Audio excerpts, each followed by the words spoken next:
Welcome one, welcome all to the latest Blogging the Boys Roundtable. My name is RJ Ochoa. You know me, of course, from all throughout the Blogging the Boys universe. It is Tuesday evening at 7 p.m. Central Time, which means we have a date Blogging the Boys does with you. We stream these live every Tuesday at 7 p.m. Central Time on our YouTube channel, so you can participate along in the discussion. You can catch the rewatch at your own convenience. You can obviously listen to the podcast whenever you get a chance as well on the Blogging the Boys podcast network. Joining me this evening are contenders for tonight's Roundtable crown. I have to put him, of course, in the prime spot. It is Mr. David Howman, our defending BTB Roundtable winner. Congratulations to him. He has half of all BTB Roundtable champion shares at this point in time. You can read him at bloggingtheboys.com. You can follow him and his snarkiness on Twitter at _DH44 with an underscore at the end. Joining us for the first time tonight, one of our newbies at Blogging the Boys. You know him on Twitter at Icebreaker21. A bit of a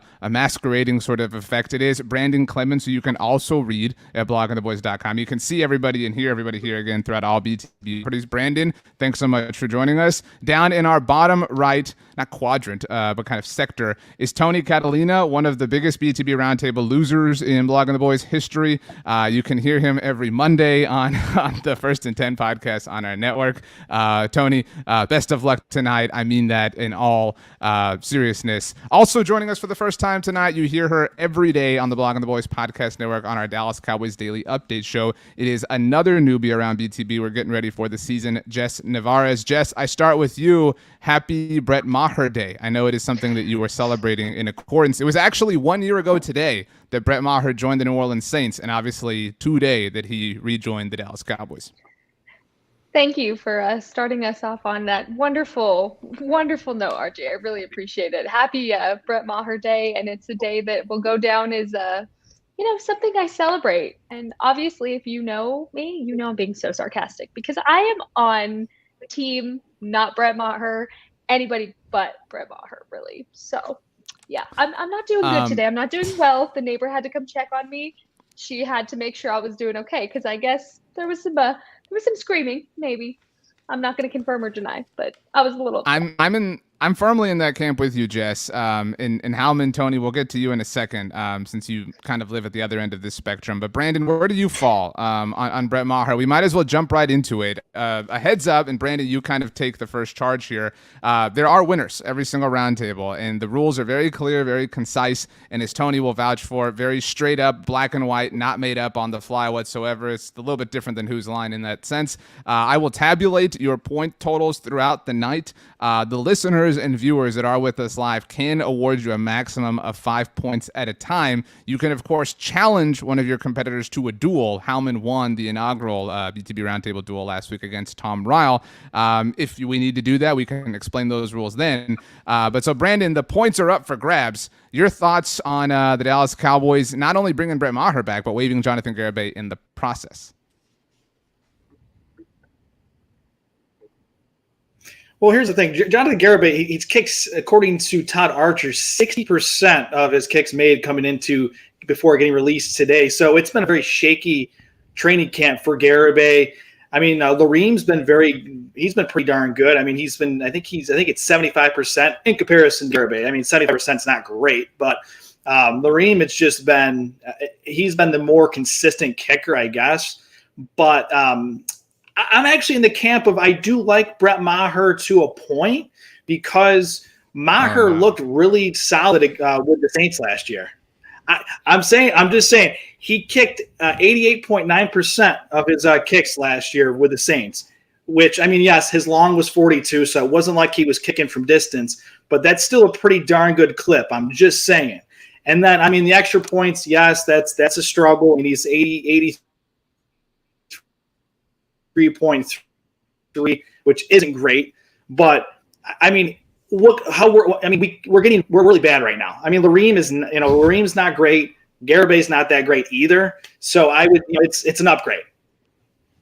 Brandon, again, I'm just here to kind of, I'm an air traffic controller, just directing planes one way or another. I'm not here to offer any opinions. I believe Blue 365 offers up on channel.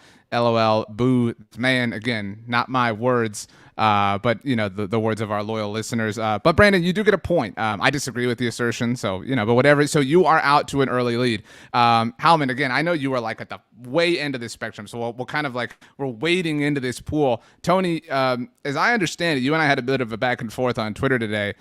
You're just kind of in the camp of like, hey, Garabay's gone, and Brett Maher is sort of the physical manifestation of that idea. So I'm down with that. You explain yourself and how wrong you are. My whole thing is it's the Garabay move had to be made. I think many speak for in the same tone as me.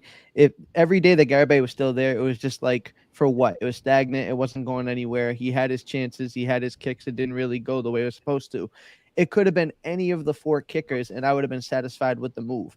Now, this isn't saying that they set themselves up for success leading up to this point, because we know that they could have handled the situation better.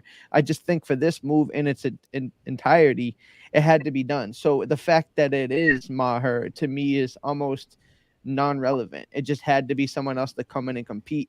And there's a realistic chance that he doesn't even beat Lamb out. So it's like, I'm not really too worried about it. I just...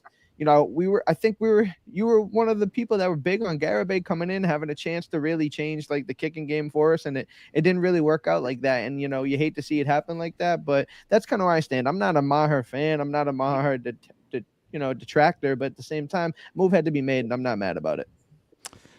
Calling me out on my own BS, Tony. 3 points for you. So good job in that respect. Howman, I'm making sure here because I don't want to not be authentic. You have an article submitted for publishing at bloggingtheboys.com that is titled "Brett Maher might actually work out this time for the Cowboys." The floor is yours. So I will clarify first of all that I'm not necessarily a Brett Maher truther. I was definitely anti-Brett Maher last time he played for us. However, my belief in that this might work out this time has more to do with the fact that, as opposed to the last time he was here, we have a really, really good special teams coordinator on our staff. Because before, when he was here, it was Keith O'Quinn, and he took over for Rich Bisaccia, and the special teams immediately dropped off in quality. That was also when Maher first started kicking. And of course, since John Fossil has been the special teams coordinator, we went from 30th in special teams DVOA to 7th and then to 6th this last year. I think he's proven throughout his entire career and in the 2 years he's been here in Dallas that he's a really good special teams coordinator, even if some people don't like how long he's stuck with Greg Zuerlein. But I look at Brett Maher, I see what we all saw was that he has a huge leg, which you can't really teach. And then as we've heard in New Orleans, he got a little bit better, got a little more accurate with his kicks. And now you bring him into Dallas, you bring him into John Fossil's camp and see what he can do with him. And I think he's got the leg strength. If he can continue that consistency that we saw in New Orleans, he could be something special. But again, he still has to win that kicking job, and we'll see where he goes from here. So, Jess, I'll set you up like this. Howman, I will award you 4 points, A, for being our returning champion, and B, for at least having some data to support your notion that I disagree with. But still, 4 points nonetheless. I think that John Fossil to Keith O'Quinn is sort of like Brett Maher to Jonathan Garabay. Like the special teams unit in 2019 was a disaster. Like anybody sort of like by, just like transitive property was going to be better. I will agree with you that he obviously has improved the group, and a lot of that is his aggression, which has burned him at different times, not just in the obvious ways, but in ways that haven't come back to burn him, thankfully. But he was loyal to a fault to Greg Zuerlein, and they cut him this season. They wanted to bring him back, reportedly. His first non-Greg Zuerlein move was to want to bring him back. So I just don't feel like this area of his expertise is maybe where he's most sharp at this particular point in time. I would offer, and I've said this, and I think the general answer that any of you would say is that Jerry Jones just needs to stop talking. Jerry Jones said last Saturday, I really want consistency in the extra point department. Okay, well, Greg Zuerlein, who we all agree was unfit to be this team's kicker, despite John Fossil's repeated insistence. To your point, Howman, Greg Zuerlein was a more successful extra point kicker than Brett Maher last season from a percentage standpoint. I recognize the sample size for Maher is not incredibly large. But so it feels a little bit hypocritical. But Jess, maybe it is just a matter of like get somebody who is not Jonathan Garibay in here to push Lareem to the point of being the kicker for the regular season. Do you agree with that? Or are you just completely bothered by Brett Maher's presence? You wish him no good or happiness throughout his life? Oh my goodness. Okay, that's a little deep. Like, I wish the man some happiness, but not with the Cowboys. And I just want to point out something that nobody has pointed out yet, and that's the fact that he was cut from the Saints because of an injury. So when you bring that aspect into it, hey, I'm not team anybody that's coming back from an injury the season after, right? Unless it's Dak Prescott, then that's a different story. But when it comes to Brett Maher specifically, the kicking situation, I'm not going to take a washed up player with a previous injury from the season before when you have a younger guy that, yeah, you know what, isn't the best. We have seen Liam improve the last couple of days at practice, according to everybody that's been in Oxnard. But really, when you look at the chances that both of them are giving us, it's about the same thing. And to me, Brett Maher just kind of has a curse. I am a very traditional Cowboys fan. When I think of a curse, I think of Brett Maher, and I don't want anything to do with him being around us.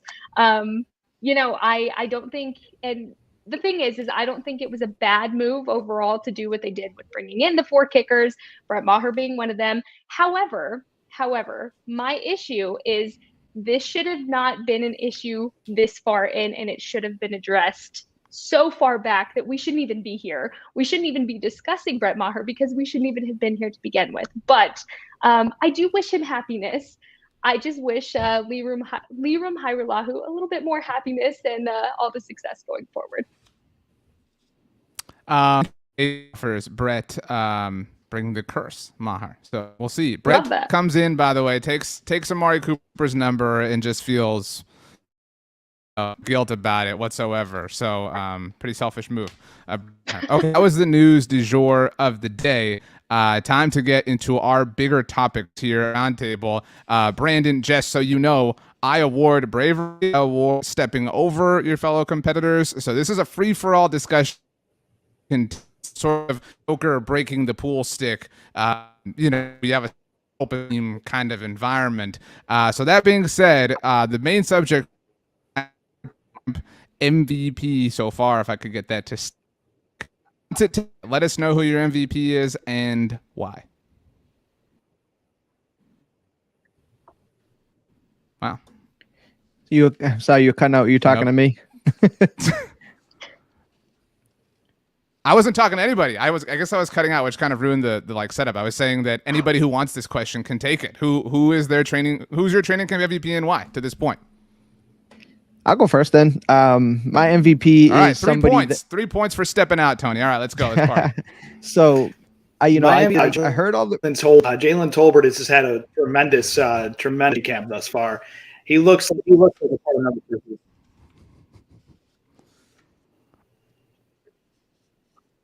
I think we might have a little bit of an internet lag issue. So Tony, let's go. You first, and then Brandon, you follow up. But Tony, you were saying, I think your training camp MVP is the cover of our roundtable in Dennis Houston. Yeah, so that's exactly right. And for him at the beginning, I kind of doubted, especially when the James Washington injury happened. I should have listened to the people we know and trust that are at the camp and said that, Dak Prescott is a fan of Dennis Houston. He is somebody that is picking up this offense and really gaining the trust of QB1. And I kind of just took that as a little bit of training camp talk. And, everybody has like a star in camp. And I really didn't think too much of it. But the more people we talked to, we had Sean McEwen on the show when he mentioned Dennis Houston first as somebody that's really had a good camp. And when you start to kind of dive into it a little bit more and you see the reps he's getting and the first team he's working with, and in the absence of Michael Gallup and these guys, it's got to be Dennis Houston. I think as a guy that undrafted, somebody who people were a little bit excited about, but obviously the expectations are hampered when you're coming in at that level and that opportunity. But I think the Cowboys have found something here. I'm really intrigued to see what Saturday night looks like for him. But I gotta be there and say that Dennis Houston is my MVP so far. Now I will say that 2 of you chose Dennis Houston. I won't out the other person, but we know it's not Brandon. And so it's up to, process of elimination here. But you all chose wide receivers, interestingly. Now, none of you chose the players who our commenters are suggesting. So first of all, J-Dog offers up Simi Fehoko. Simi's had a great camp, obviously entering his second season. A lot of people were maybe kind of wondering if his roster spot was in jeopardy, so we'll come back. Johnny Mingo offers up Noah Brown. I Believe Blue 365 says, I hope Noah gets his chance. He's balling this camp. So again, for all those who are watching live, you can be mad at all these people because they did not choose Simi or Noah Brown, but they did choose wide receivers nonetheless. So Brandon, you're up next. We know it was not Dennis Houston, so tell us why Jalen Tolbert, a bit of an underrated name, I think, as training camp MVP, but what's your stance? I mean, Jalen Tolbert has shown the reason why Dallas considered him to be a second-round pick initially by some reports, and was obviously drafted in the third round. He has the talent. He's got the skill. He's 6'1", about 200 pounds. He put 8 numbers at South Alabama. I mean, his last was 1,500 yards, eight touchdowns, and 18 yards per catch. So he was a game stretcher. He was a game breaker, and he just looked great in camp. I mean, I saw the videos online, and he's got a great connection with Dak. And honestly, even when James Washington was in play, I still was more in the Tolbert camp. Anyways, I just felt like if Washington was going to peak, he was already going to peak with the Steelers, within the first half of the season. So I think Tolbert will be a great number 2 for Dallas, and I think he's going to be a very surprising pick for betting purposes and just for fun. There's a betting favorite for offensive rookie of the year, which when I saw that stat, that was pretty interesting. So Jalen Tolbert will end up being the receiver 3 by season's end, but the receiving situation is not as bad as people think it is. It's not. We don't need to get an Odell Beckham Jr. Plus, he's not going to be ready until half the season, anyways. I mean, would you pay up for a guy like Will Fuller? I certainly wouldn't. So I think a guy like Jalen Tolbert is the perfect guy to. I would say so far is the MVP. So we heard most of that, Brandon. Again, a little bit of a internet issue there, I think. It sounded like you said you were in love with the idea of Odell Beckham Jr. and that you would pay an enormous amount of money for Will Fuller. That was what we heard there at the very end. But I do think Jalen Tolbert is a good answer in one respect. Hourglass 420 chimes in and says Tolbert season. For what it's worth, Troy Dudley comes in saying Noah has been my camp MVP so far. Somebody who has a particular taste for one of Earth's natural elements says, "What up, Troy?" So I don't know what Troy is being referenced here. Maybe it is the Troy Dudley. Absolutely not. Is maybe involved here. Okay, so we have one vote for Dennis Houston, one vote for Jalen Tolbert. I mentioned one other person here has Dennis Houston. So Howman, it's going to be difficult, I think, for you to outshine Tony, but go ahead. Why is Dennis Houston your MVP, and can you make a better argument than Tony did to therefore earn more points than he did? It's not hard, but it's not easy either. Well, I think the impressive thing for Dennis Houston, as Tony said, is that he's already got such a great chemistry with Dak Prescott, and he's essentially come out of nowhere. I don't think that too many people were saying that he was going to be one of the undrafted free agents with a good shot to actually make the roster, and now it seems like he might have the best shot, certainly of the undrafted receivers that we have. So I think part of it shows just how good Dennis Houston is and how well he just fits with what Dak Prescott wants to do. But also, as everyone was talking, we were thinking about all these receivers that have performed so well: Noah Brown, Simi Fehoko, Jalen Tolbert, and Dennis Houston. It just makes me wonder too how much of this also comes back to Dak Prescott just being that good of a quarterback. And I know we love to talk about Dak, we love to pump him up. But he's had some pretty good receivers so far in his career. He started out with Des Bryant. They traded for Amari Cooper. CeeDee Lamb fell to them in the first round. And now he's got a bunch of guys that a few weeks ago we were really worried about. And now they're all making highlight catches in training camp. And I just wonder, some of that responsibility comes back to Dak Prescott being able to connect with guys that he didn't even know a few months ago in the case of Dennis Houston. Okay. It's kind of funny. Like TJ Vasher, kind of for the forgotten man. Like, TJ Vasher shows up, Moss is Kelvin Joseph, and it's like, this dude's making the 53, and then like an hour later, Dennis, it's like Dennis Houston and Dak Prescott, they play Words with Friends together. Like, they're best buds, they're best pals. Like, they go way back, and that's what's propelling him and his success so far. There are a few points. Brandon is working on his internet connection. I think Alex Storm was the first person who said it in the comment. He did mention Micah Parsons, but somebody mentioned Kevontae Turpin. So, Jess, before we get to you, I do think that Kevontae is in the mix a little bit, and a little bit of a surprise, and maybe part of the reason he's somewhat MVP-ish, Tony, is because of the injury to James Washington. Like, that sort of opened the need for Kevontae to be a dynamic player on offense. But is it a joke to throw out Kevontae, Tony, or is it fine? Is it fair? Like, where do you stand?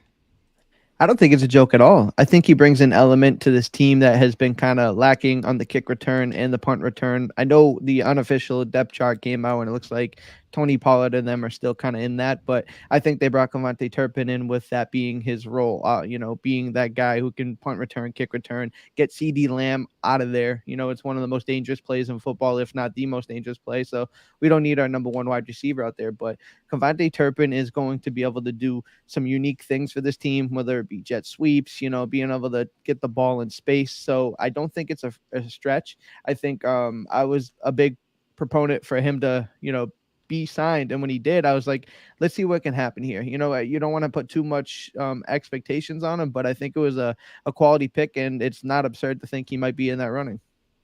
I do think that we're like a preseason touchdown away from the Kevontae Turpin hype, like taking off, like some sort of crazy end around, moment, like national, like kind of highlight reel. We have a few weeks for that to be the case. Okay, Jess, I mentioned all of you picked wide receivers. We know that you did not pick Dennis Houston. We obviously know that you did not pick Kevontae Turpin or TJ Vasher or Jalen Tolbert. You cannot pick Michael Gallup or James Washington by virtue of the fact that they're not, practicing. So your training camp MVP to date is who and why? My training camp MVP to date is CeeDee Lamb, and that's because I get the news cycle is constantly refreshing as our day goes on, right? And as camp has gone on, we're 11 days in, and we seem to have forgotten where we started before camp really kicked off, right? So as I recall, there was a lot of headlines going into camp asking if CeeDee was ready to be wide receiver one and step into really Amari's role. And so my train of thought is CeeDee has gone above and beyond in camp to not only prove to everybody else that he's ready, but to really show the improvements he's made from last year. CeeDee really worried me in the sense of being able to catch balls, and that doesn't seem like it's been an issue during this camp. And not only that, but his connection with Dak is so undeniable during camp right now. It is so exciting to see. So I know me personally, I was a little bit worried and a little bit skeptical going into training camp with how CeeDee was going to look. And now we're 11 days in and I feel pretty good about CeeDee. So I'm going to give him my MVP because he worked his butt off to be able to show and shine as wide receiver one. He's earned it. Just the praise he's gotten from everybody being Jerry Jones, Mike McCarthy, Dak, Micah, everybody has praised CeeDee saying he's ready. And if y'all haven't seen it yet, I mean, you need to go back and look at all the videos, but he's ready. And so that's why I'm giving him my MVP, because there was a lot of haters coming out of the woodworks for him. And I think he proved them all wrong just within these last 2 weeks. It's funny that you took CeeDee Lamb, like one of the biggest pieces of low-hanging fruit, and that it was very unique. Everybody, I think, trying a little bit too hard to be hipster around, welcome to life in 2022. I think that's well said. Howman, there has been this idea, as Brandon rejoins us, the internet gremlins trying to keep him away, but he fought his way through. Howman, do you agree that CeeDee kind of needed to have this camp? And, like, obviously, contextually, we can't totally know who CeeDee is this season, but I mean, again, through the prism of what training camp is and can offer, do you think that we are seeing what we needed to from CeeDee to feel, to be able to sleep at night with the notion that he is the unquestioned wide receiver one on this team? I don't know if we have, and I'm Wow, a big debate, CeeDee Lamb duel. I'm ready. I'm a big CeeDee Lamb fan. Don't get me wrong. I think he's been really, really good so far since Dallas took him, and I still can't believe that he was actually there when their pick came up.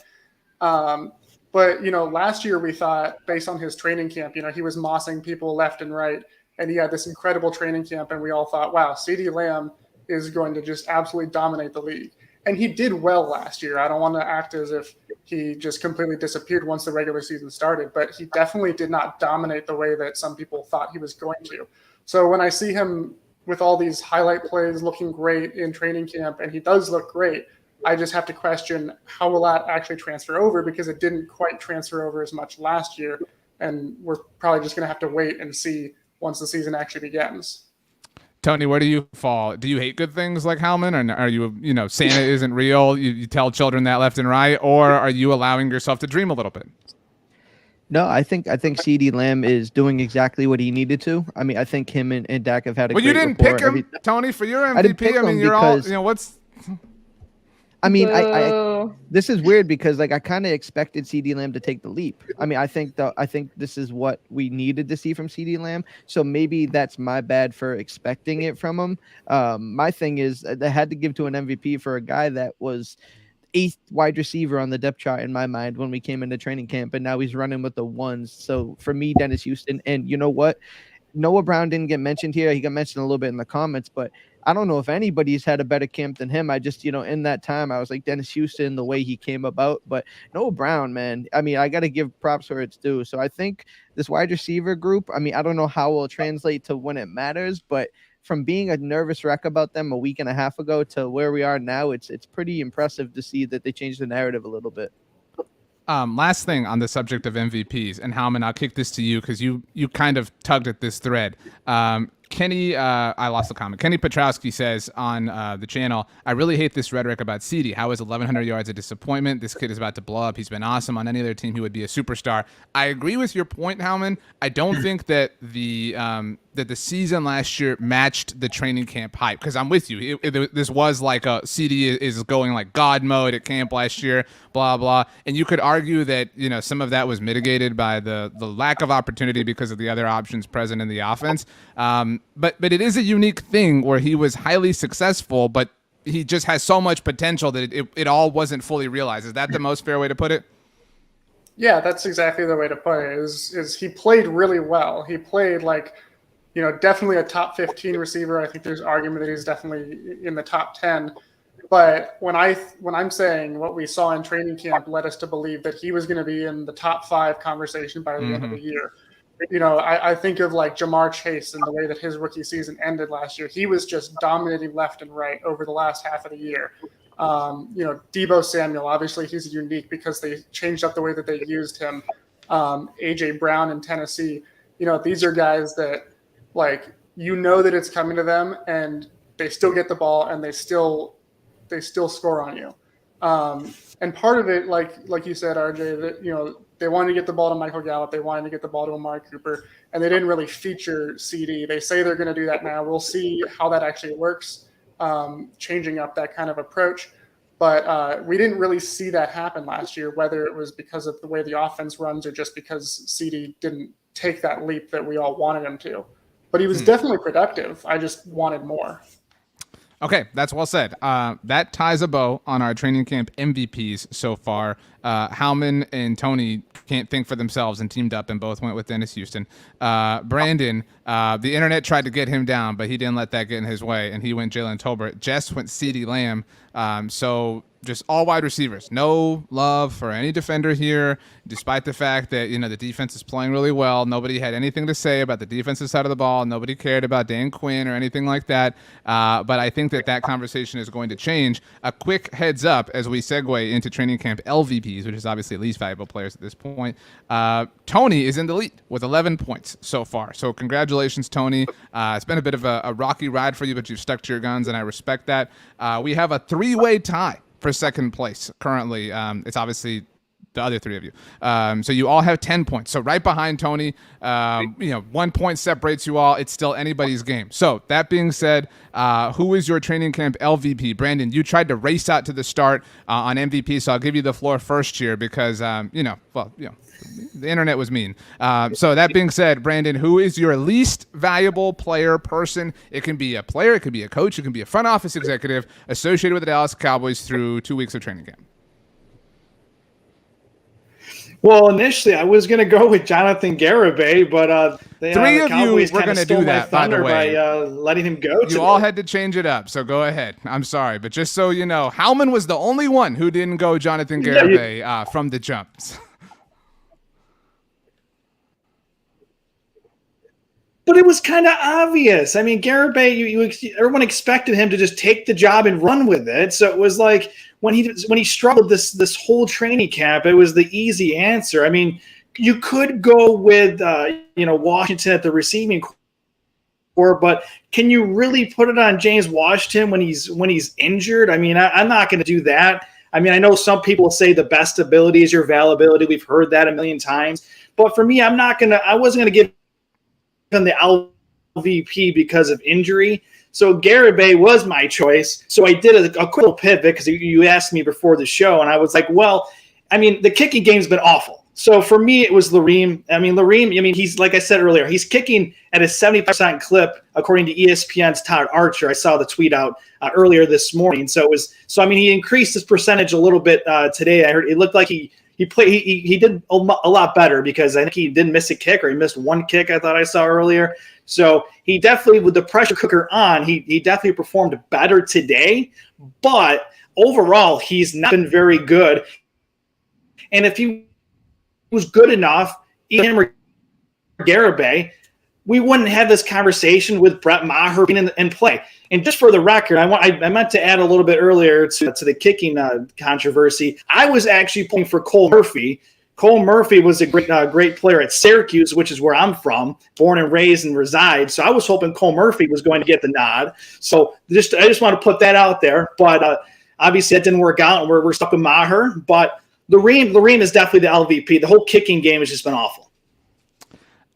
So that's not unfair. And I'm actually pleased to say, not only do all of you have different answers, and so the audience is aware, I did ask them ahead of time to be able to, do my job effectively, but you all have different portions of the Cowboys. So there is a special teams presence, there's an offensive presence, a defensive presence, and a higher up presence. We'll leave it at that.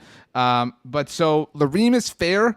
I think, some people we have a lot of comments who are picking Jonathan Garibay, like three of you did. So you guys are just all about the low-hanging fruit. And so I'm going to give Dave Howman 5 points for not doing that yesterday when I first asked this question. So congratulations to you, Howman, for thinking outside the box. In fact, Howman, I'll go to you next. We've got Lareem Hairulahu as an LVP so far. Who is yours and why? I actually loved this pick from you. Well, first I'll say the reason I didn't pick Jonathan Garibay is because kickers are not valuable, as I've explained before. Wow. Okay, another 3 points. Let's go. Howman is off and running.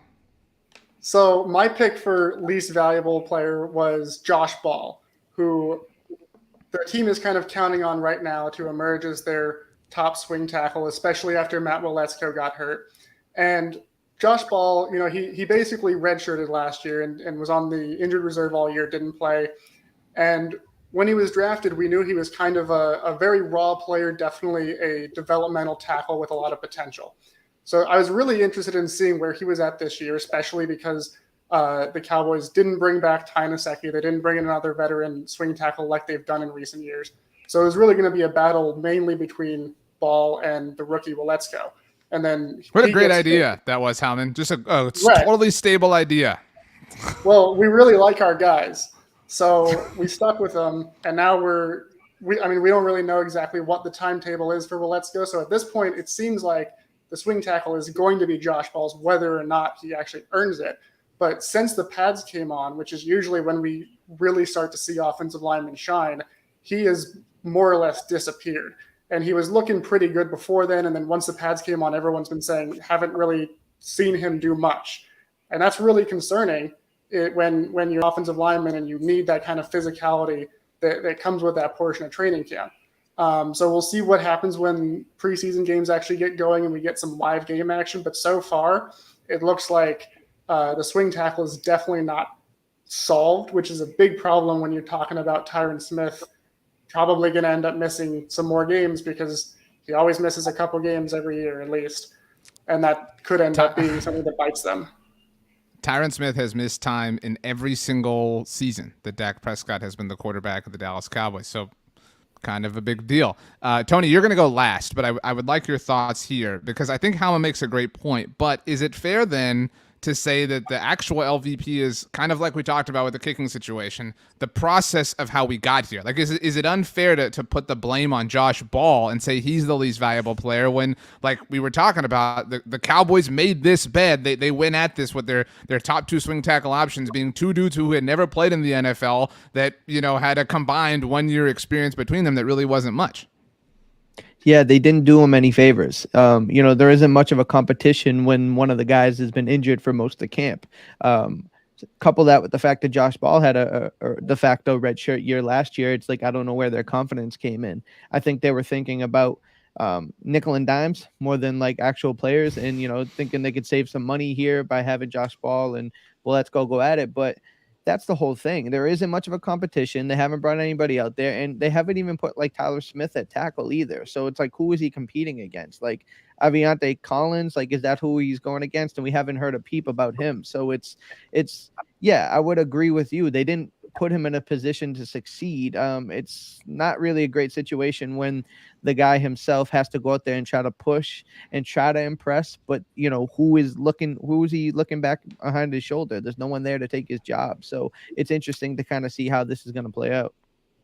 That was my take all day today. Was I actually feel really badly for Jonathan Garibay, and I wish him nothing but success. But he became the face for all of this failure when it was the process of how the Cowboys got here that is really the more frustrating thing. So it just sucks. I mean, to be frank about it. So Jess, it sucks. You have to save it. We've got a special teams player here in Lareem Hairulahu by way of Brandon. We have an offensive player in Josh Ball by way of David Howman. Who is your LVP so far throughout 2 weeks of Cowboys training camp? It's funny, RJ, is there's a comment that just popped up that said the front office should be the LVP. So I went ahead and gave my LVP award to Mr. Jerry Jones himself. And let me elaborate. That is because if you go back to the kickoff press conference, which for us is like Christmas Day, right? That first press conference when you're kicking off training camp, the tone he set for the start of this camp was horrific. It was trying to really convince all of us, like, we're good. It's going to be okay. Everything's fine. And since then, Jerry has look, as Cowboys fan, Jerry's not on our nice list all the time. We know that. But Jerry Jones really, really has done me in, and it hasn't even been the start of the season yet. And that was really noticeable when his interview about the kicking situation came out, and he said, no, I'm not worried about it. It's fine. No, Jerry, it was not fine. It hasn't been fine. And for you to even imply that it was anywhere near fine is an issue to me. And again, as Cowboys fans, we are so used to this, it's almost sad. But now we're in this kicking situation where, we just went all over this. We know what we're doing, what we're dealing with. But I gave Jerry mine because I'm really upset with the controversy that man has caused in the last 11 days alone. And let me get my Cowboys anxiety out at the start of the season, Jerry. Don't do it to me now because it's already bad enough when the season starts in around 30 days. So, I gave mine to Jerry. And honorable mention, Steven. There you go. I'll give the fans what they want.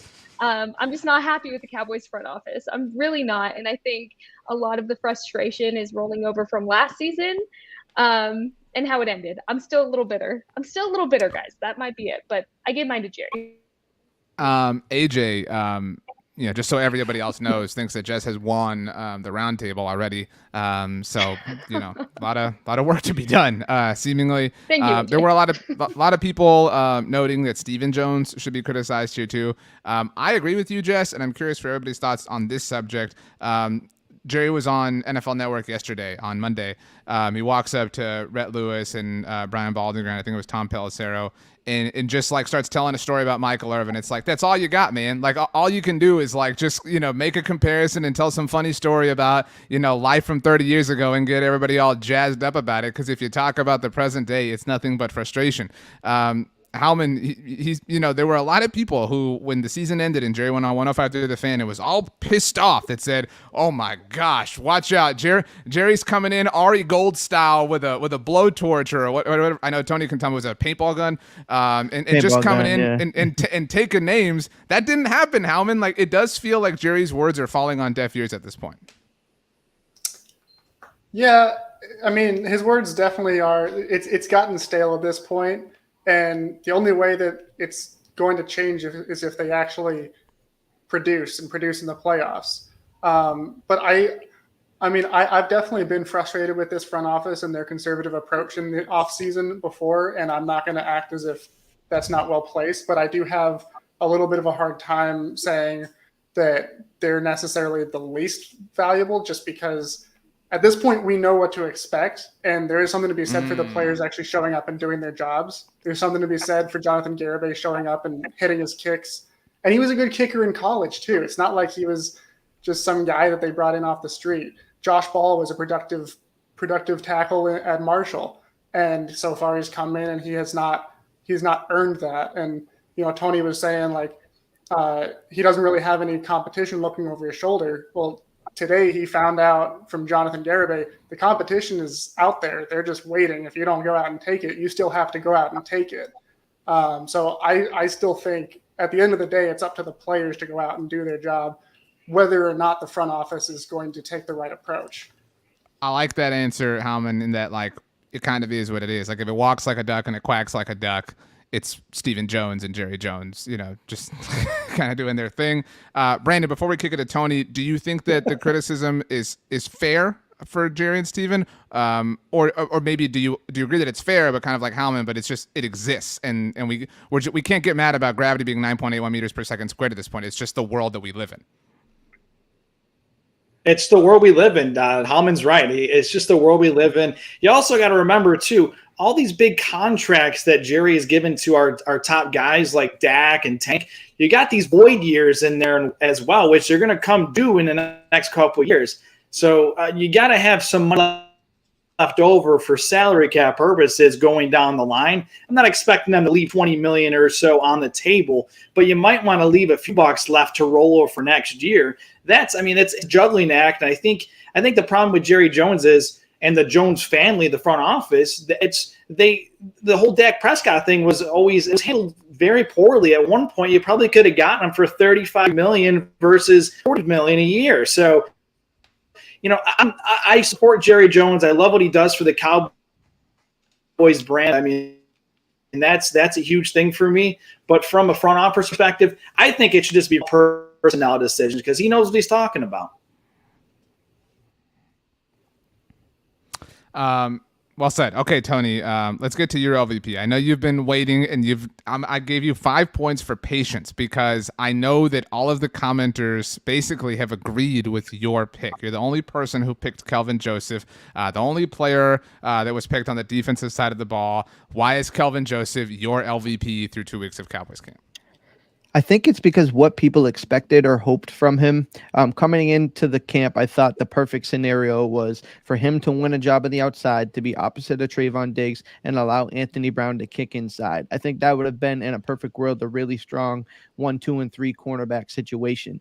Now we're looking at a situation where he might not even be the best cornerback in his draft class. And there's a real conceivable chance that he might be the 5th cornerback on the depth chart right now, speaking about Nashawn Wright. Now, it's not his fault that Anthony Brown is, probably having one of the best camps on the team right now. Nobody picked Anthony, by the way, for MVP. Shame on all of you, but go ahead, Tony. I did my his name is Anthony. That's your name. How could and I've been going to bat for the guy for about a year and a half now. So, but yeah. So for me, Kelvin Joseph was my LVP. I'm not even talking about the stuff that led up to the season, off the season. But it's been frustrating because you see you see him getting a lot of special teams reps. They're not even talking about him really in a contributor of the cornerback position right now at this time. You're seeing people heap praise on Nashawn Wright, which is I'm happy to see it. I'm happy to see him take that next leap. But I really think, and I think I'm not alone in the fact that a lot of people expected Kelvin Joseph to go out there and be what he kind of showed flashes of against the Cardinals last year. And we just haven't heard of him in that light. I know that today was his first chance with Trayvon Diggs getting some rest to really kind of go out there and make a mark. But we've seen this story before. We've seen guys kind of fall out of favor. We've seen guys kind of fade to black a little bit. And I would hate to see that be this guy, because I think he is super talented. I think if his head is on straight, I think if he's in the playbook and he can do the right things, the talent should be able to take him to be a starter on this team. And it just, we haven't seen it.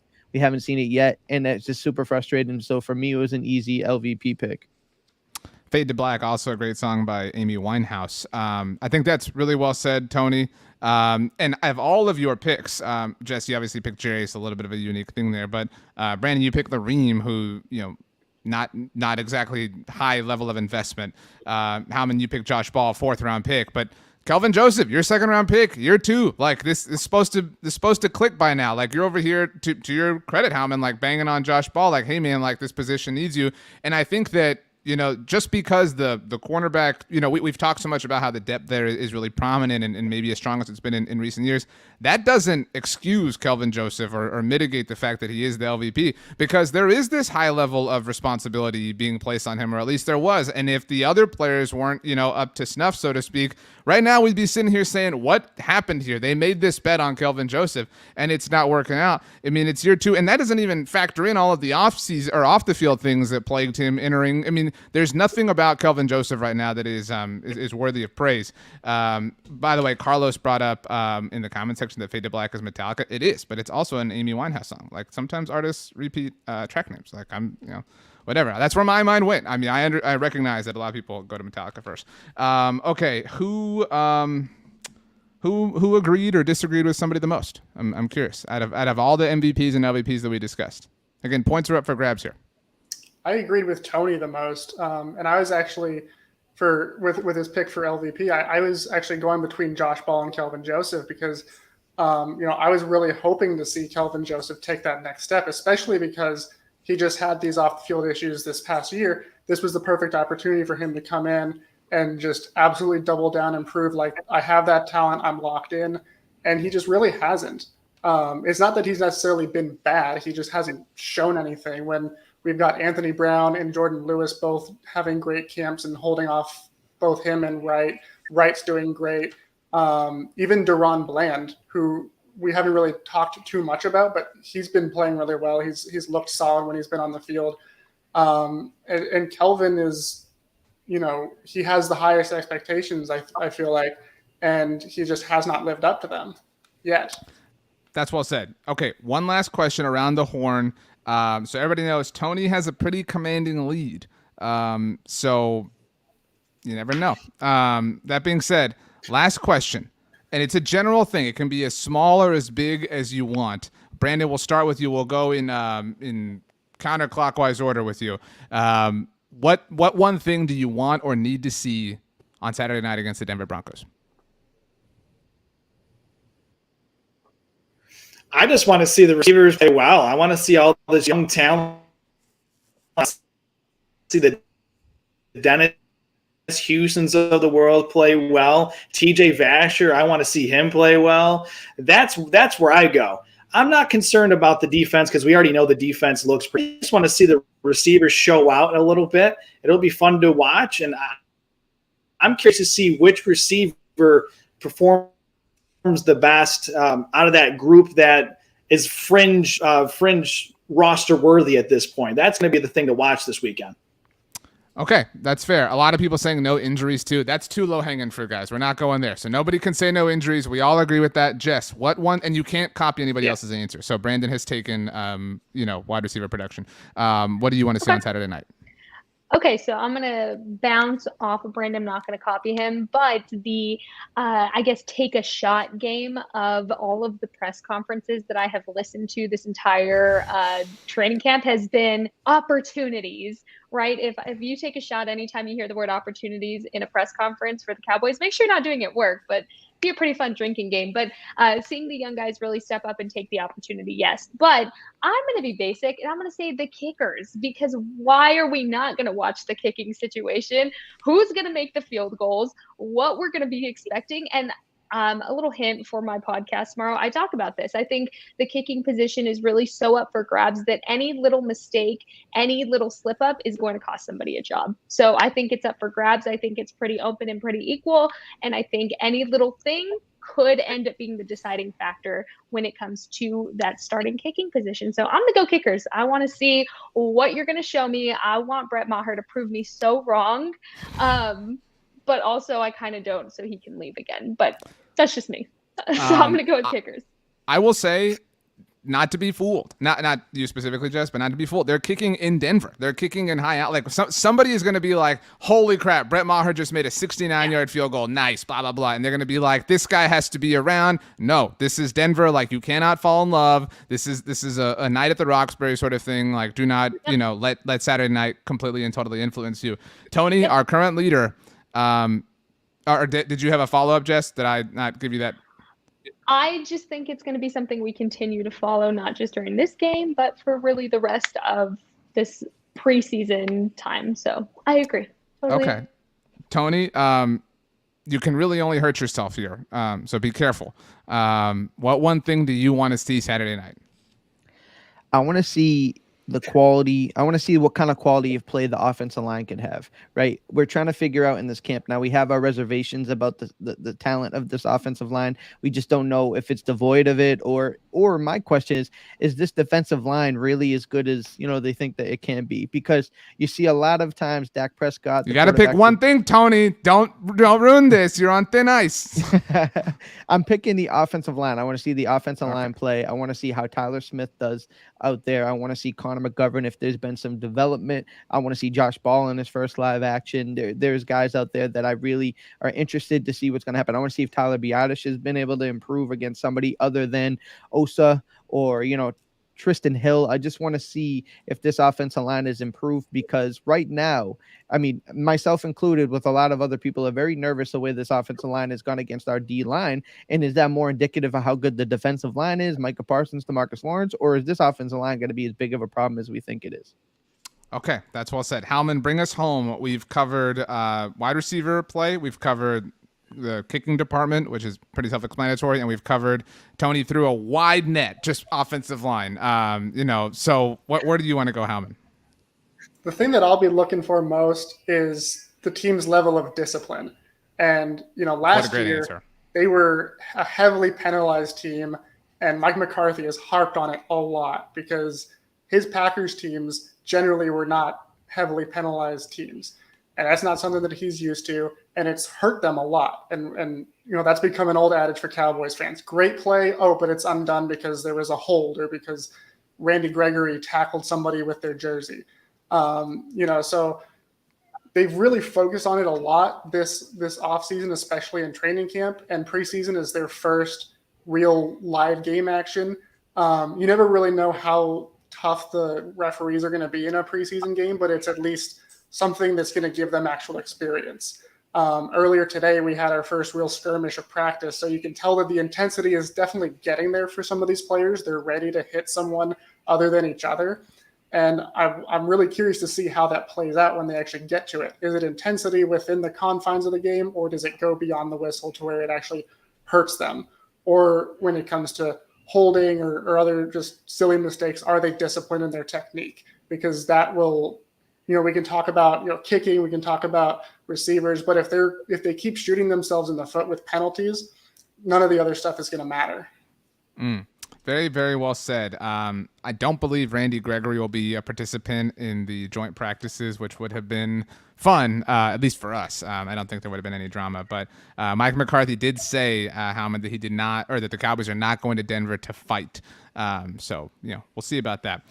It's time for the results. We did have 2 new players for the very first time.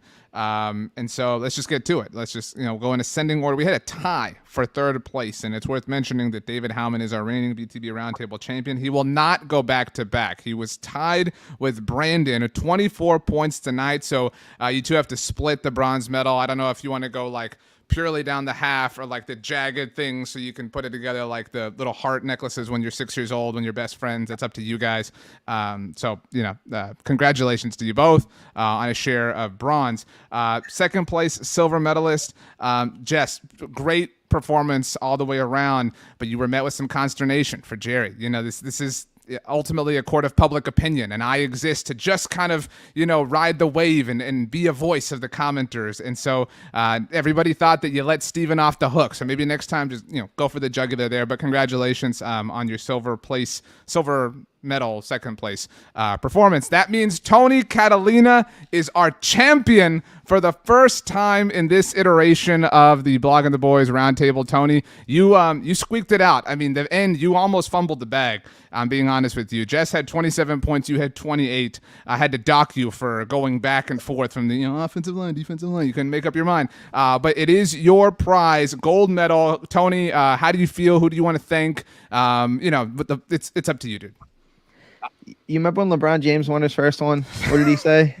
About damn time, So I don't think anybody remembers that. I think people remember the Cleveland "This Is For You," so they remember the 3rd one more than they do the first one. So fair enough, fair enough. But no, it feels good. I've been on here enough times. I had to get one. I think just by virtue of numbers here.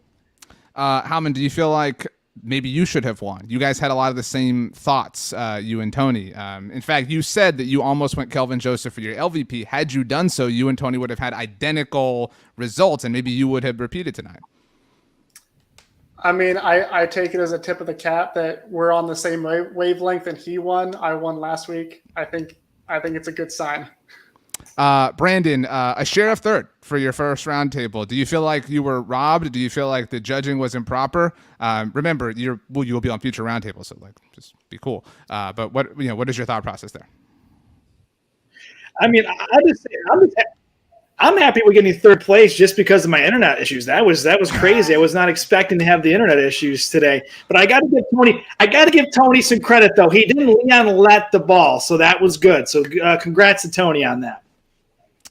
Jess, you are on the podcast network a lot, so people get to hear your voice all throughout the week. Do you think that anybody will hold a grudge that the person who starts their day off didn't get the gold, or do you feel like they'll feel it was a fair process? Like, you're speaking on behalf of your people now. I feel like they weren't going to hold a grudge until you said that. But if they are, I'm so sorry. And I hope y'all tune in bright and early because I have plenty of good stuff coming in. And if you're holding a grudge, just know there's plenty more Jerry and Steven hate you'll get eventually, guys. It doesn't end just there. That's very well said. Tony, congratulations. Biggest honor. And I know you got married a few months ago, but that means nothing compared to this. We don't give you any jewelry for this, but it is still a bigger deal. Tony, since you are our roundtable MVP, give us it can't be a word or a normal sound. Give us a random noise that no human being has ever heard before for us to sign off. Yeah.